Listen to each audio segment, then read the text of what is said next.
प्यारे मित्रों, नमस्ते। देखिए, इंडियन रेलवे वर्क मैनुअल से रिलेटेड बोर्ड पर 17 क्वेश्चन नोट है। इसी के बारे में हम लोग स्टडी करेंगे।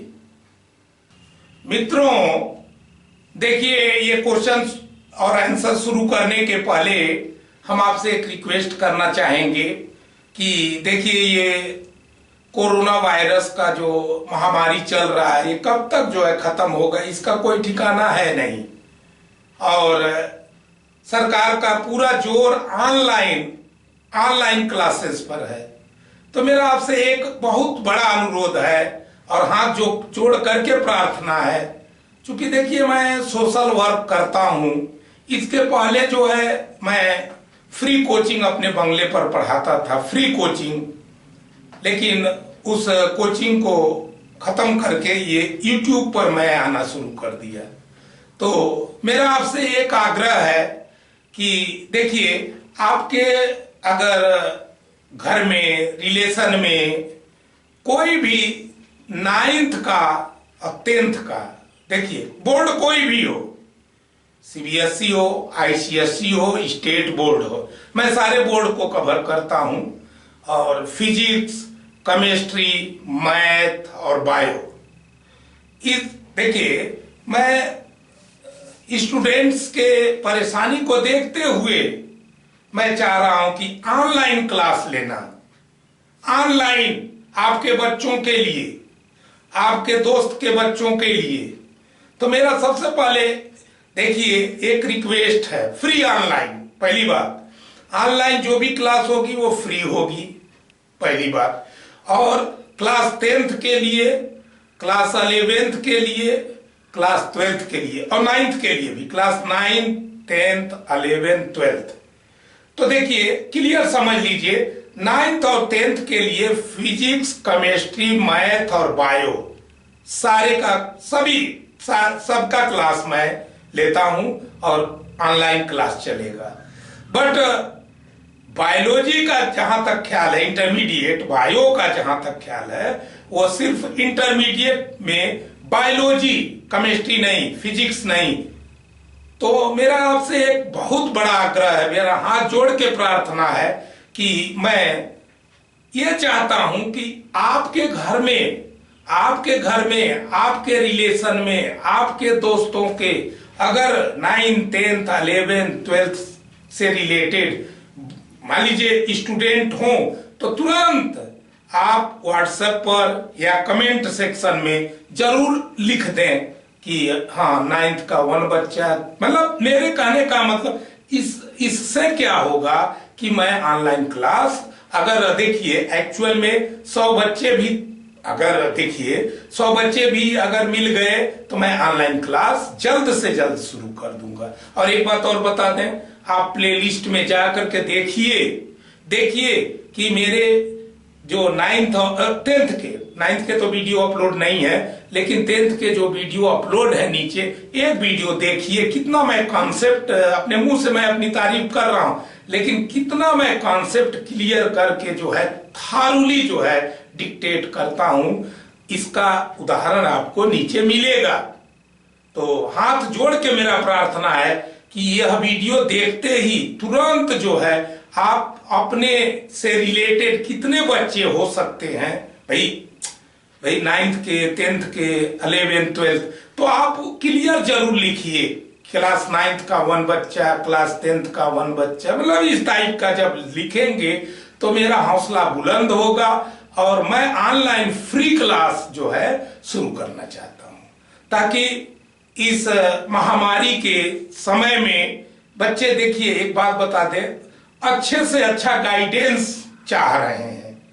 और देखिए, ऑनलाइन पर ही आना पड़ेगा, आपको समझ में आ रहा होगा, ऑनलाइन में आना पड़ेगा, क्योंकि जिस तरह की स्थिति चल रही है तो ऑनलाइन क्लास ही लेना पड़ेगा।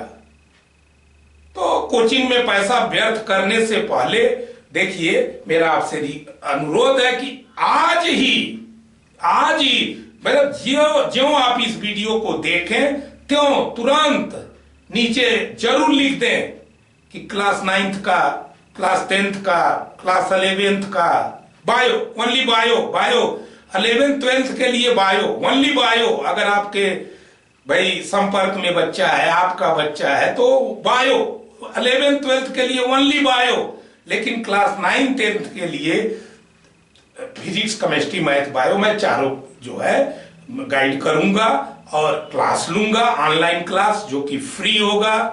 अब देखिए इसके बाद जो है आपको ये इन सारे क्वेश्चन का उत्तर बताया जाएगा।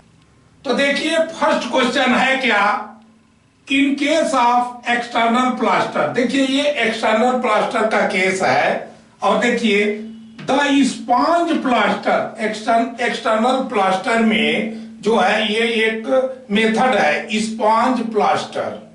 तो ठीक है कोई बात नहीं। Sponge plaster sand faced finish, इसके पहले वाले वीडियो में मैं बता चुका हूं कि ये जो है मतलब ये सैंड फेस्ड है। एक तो सनलाभ फेस्ड होता है, दूसरा सैंड फेस्ड फिनिश होता है। तो देखिए सैंड फेस्ड फिनिश का केस है और स्पॉन्ज प्लास्टर का केस है। तो द फर्स्ट कोट, देखिए एक्चुअल में मान लीजिए 2 कोट में करना है तो फर्स्ट कोट जो होगा वह देखिए सीमेंट मोर्टर और उसका ग्रेड क्या है 1:4 होगा, 1:4 होगा और 12 mm थिक होगा, 12 mm थिक होगा। ये स्पॉन्ज प्लास्टर की बात की जा रही है। देखिए एंड सेकंड कोट, उसके बाद जो सेकंड कोट होगा वह देखिए वह सीमेंट मोर्टर का होगा बट 1:6 रेशियो में होगा। देखिए ये 1:4 है और ये जो है जो सेकंड कोट है वह 1:6 के रेशियो में। And thickness will be 8 mm, thickness कितनी होगी 8 mm। तो आप क्लियर समझ गए होंगे कि फर्स्ट कोट जो है का जो मोर्टर का ग्रेड है 1:4 है और थिकनेस 12 mm और सेकंड कोट का मोर्टर का जो ग्रेड है वह 1:6 है और थिकनेस 8 mm। तो देखिए यह पूछा गया है कि क्या ये स्टेटमेंट ट्रू है या फॉल्स है, तो स्टेटमेंट ट्रू है। देखिए सेकंड क्वेश्चन क्या है, the proportion of cement sand mortar for internal plaster in ceiling. मान लीजिए आपको सीलिंग का प्लास्टर करना है, इंटरनल प्लास्टर सीलिंग छत का इंटरनल। तो देखिए ग्रेड है 1:3, जो सीमेंट सैंड मोर्टर का ग्रेड है वो 1:3। अब देखिए थर्ड नंबर का जो क्वेश्चन है ये भी सेम क्वेश्चन है। देखिए सेम क्वेश्चन बट देखिए for internal plaster of walls. देखिए मान लीजिए वॉल का इंटरनल प्लास्टर करना है, सीलिंग नहीं वॉल्स का, तो उस समय जो ग्रेड होगा देखिए 1:4 इंटरनल प्लास्टर। मैं यहां अब आपसे एक रिक्वेस्ट करूंगा और सारी बोलना चाहूंगा कि इसके पहले वाले वीडियो में जो इंटरनल प्लास्टर है वह जो है मैंने जो है 1:6 के रेशियो में लिख दिया था बाय मिस्टेक। तो आप इसे करेक्ट कर लेंगे कि जो भी इंटरनल प्लास्टर होगा वह कितने में होगा 1:4 के ग्रेड में होगा। तो आप क्लियर फिर से एक बार मैं बता दूं कि इसके पहले वाले वीडियो में जो इंटरनल प्लास्टर वॉल का होता है वह बाय मिस्टेक 1:6 लिख गया है। भाई देखिए लिखते समय मिस्टेक हो जाती है, तो फिर मैंने इस क्वेश्चन को रिपीट किया कि भाई इंटरनल जो प्लास्टर होता है वॉल का वो 1:4 में होता है, 1:4 में होता है। ठीक है। अब देखिए जो 4 नंबर का क्वेश्चन है सेम क्वेश्चन है, सेम क्वेश्चन है, लेकिन एक्सटर्नल प्लास्टर का केस हो तो एक्सटर्नल प्लास्टर के केस में जो रेशियो है 1:4। ठीक है। या देखिए एक बात और भी है, are as per mentioned in drawing. ये भी हो सकता है कि अगर ड्राइंग में मेंशन है तो भाई उसी ग्रेड में आपको करना पड़ेगा।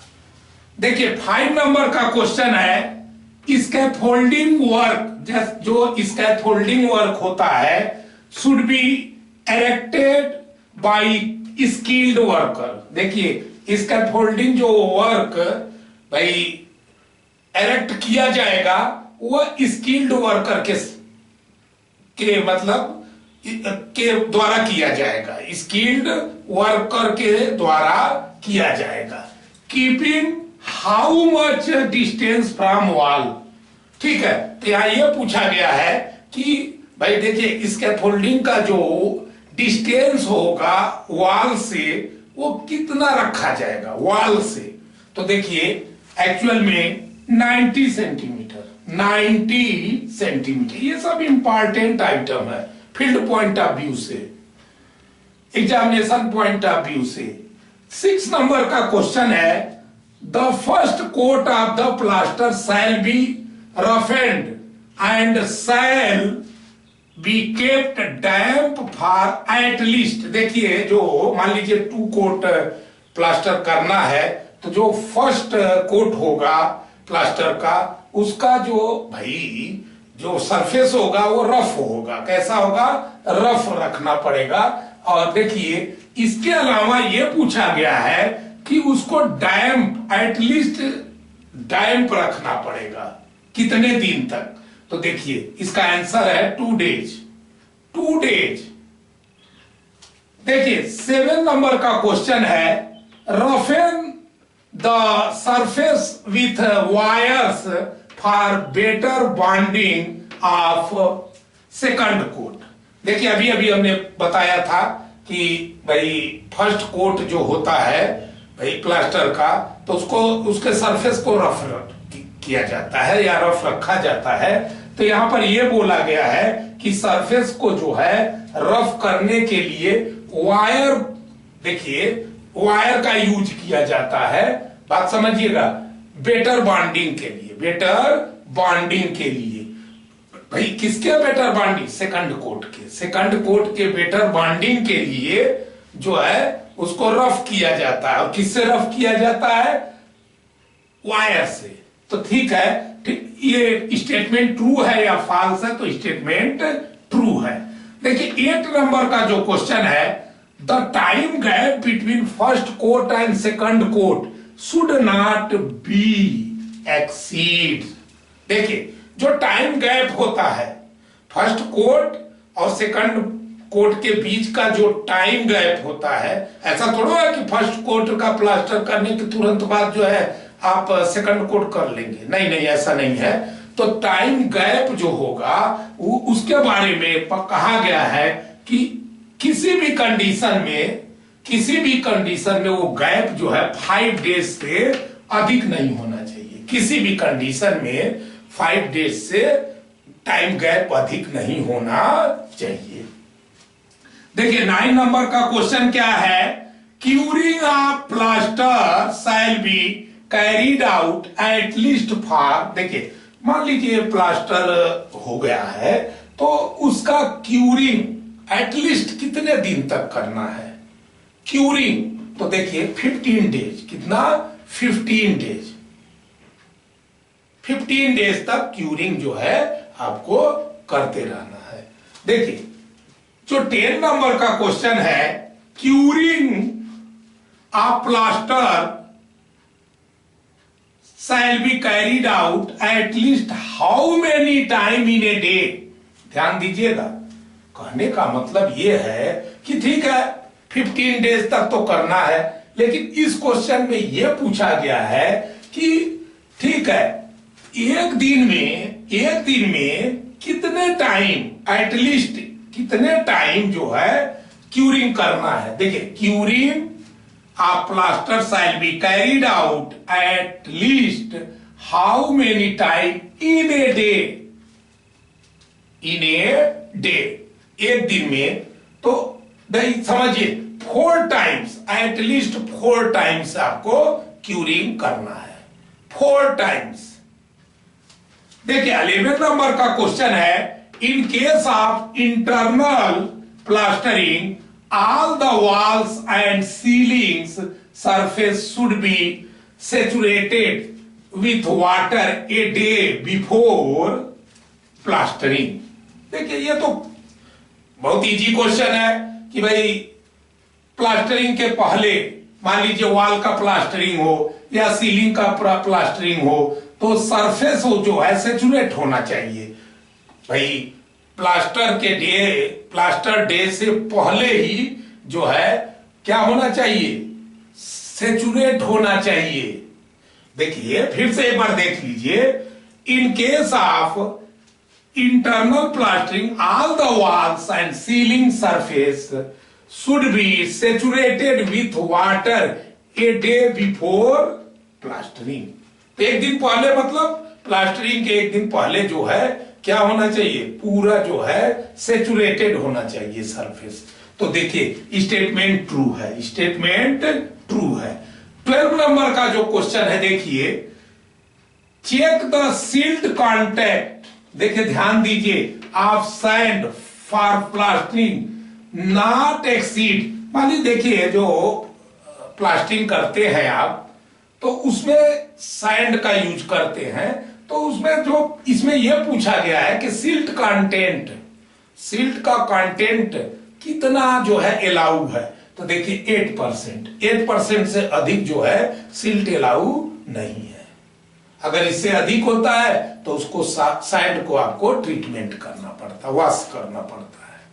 तो देखिए, तो कहने का मतलब यह है कि किसी भी कंडीशन में जो है जो सैंड है उसमें सिल्ट का परसेंटेज 8 से अधिक नहीं होना चाहिए। देखिए 13 नंबर का क्वेश्चन है, do not allow above 15 mm plastering in a single quote. देखिए मान लीजिए 15 mm से अधिक थिकनेस का प्लास्टरिंग करना है, तो यहां यह बोला गया है कि किसी भी कंडीशन में सिंगल कोट में अलाउ नहीं किया जाएगा। 15 mm से ऊपर अगर प्लास्टर करना है तो उसको किसी भी कंडीशन में सिंगल कोट में अलाउ नहीं किया जाएगा। तो क्या स्टेटमेंट ट्रू है या फॉल्स है? तो मैंने इसके पहले वाले वीडियो में भी बताया था कि जो मैक्सिमम जो थिकनेस होगा सिंगल कोट का वो 15 mm तक ही हो सकता है। उससे अधिक अगर करना है तो आपको 2 कोट में करना पड़ेगा। तो देखिए स्टेटमेंट जो है ये भी ट्रू है।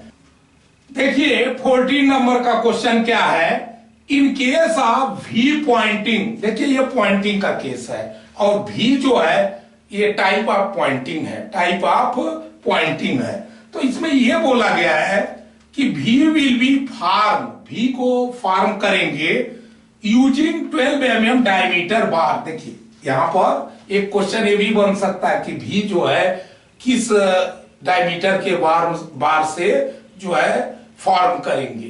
तो 12 mm डायमीटर बार से जो है उसको फॉर्म करेंगे। तो देखिए the depth of V about, मतलब जो वी का डेप्थ होगा वो नियर अबाउट कितना होना चाहिए। तो देखिए 6 mm डीप, 6 mm डीप, समझ गए होंगे। देखिए 15 नंबर का क्वेश्चन है, the V type of pointing gives better appearance and stronger and also can be provided in both stone and as well as brick masonry. देखिए सीधी सीधी बात है, इसमें यह बोला गया है कि जो भी टाइप का आपका पॉइंटिंग है वह बेटर अपीयरेंस प्रोवाइड करता है। क्या करता है? बेटर अपीयरेंस प्रोवाइड करता है और स्ट्रॉन्गर होता है, ये स्ट्रॉन्गर होता है। तो और देखिए एक बात और यहां पर यह बोला गया है कि इसको प्रोवाइड किया जा सकता है बोथ, मतलब stone and as well as brick masonry. मतलब कहने का स्टोन मैसनरी और ब्रिक मैसनरी दोनों केस में इसको एडॉप्ट किया जा सकता है। क्या स्टेटमेंट ट्रू है या फॉल्स है? तो ये स्टेटमेंट ट्रू है। देखिए 16 नंबर का क्वेश्चन क्या है, फ्लश पॉइंटिंग। अब देखिए ये भी एक पॉइंटिंग का केस है, मतलब मेथड है वी टाइप, प्लस टाइप। तो देखिए plus pointing is most common form of pointing used in India. देखिए ये प्लस पॉइंटिंग जो होता है मोस्ट कॉमन होता है इंडिया में। देखिए and provided in stone as well as brick masonry. देखिए ये जो प्लस पॉइंटिंग होता है ये बोला गया है कि मोस्ट कॉमन है इंडिया के लिए, और इसको भी जो है स्टोन मशीनरी और ब्रिक मशीनरी दोनों में जो है क्या कर सकते हैं भाई, यूज कर सकते हैं। तो क्या ये स्टेटमेंट ट्रू है या फॉल्स है? तो स्टेटमेंट ट्रू है, स्टेटमेंट ट्रू है। देखिए 17 नंबर का क्वेश्चन देखिए, in case of plus pointing, मान लीजिए ये प्लस पॉइंटिंग का केस है, sometimes a line indent is made on the pointing by means of nails to improve the appearance। देखिए बहुत इजी क्वेश्चन है कि प्लस पॉइंटिंग के केस में कभी कभी क्या करते हैं, एक लाइन इंडेंट कर देते हैं, एक लाइन इंडेंट कर देते हैं, और वो भी देखिए ब्यूटी के लिए, ब्यूटी के लिए करते हैं indent, made of the Poynting bye means of nails, मतलब नेल से जो है एक लाइन जो है इंडेंट कर देते हैं, इंप्रूव द अपीयरेंस, भाई अपीयरेंस को इंप्रूव करने के लिए। तो क्वेश्चन ये है कि क्या ये स्टेटमेंट ट्रू है या फॉल्स? ये भी स्टेटमेंट ट्रू है, स्टेटमेंट ट्रू है। तो देखिए ये 17 क्वेश्चन और उसके आंसर। जिन फ्रेंड्स को स्क्रीनशॉट लेना है वो ले सकते हैं।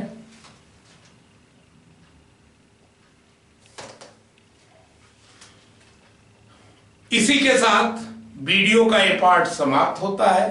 अगले पार्ट में हम फिर आपसे न्यू आइटम के साथ मिलेंगे। जय हिंद, जय भारत, नमस्ते।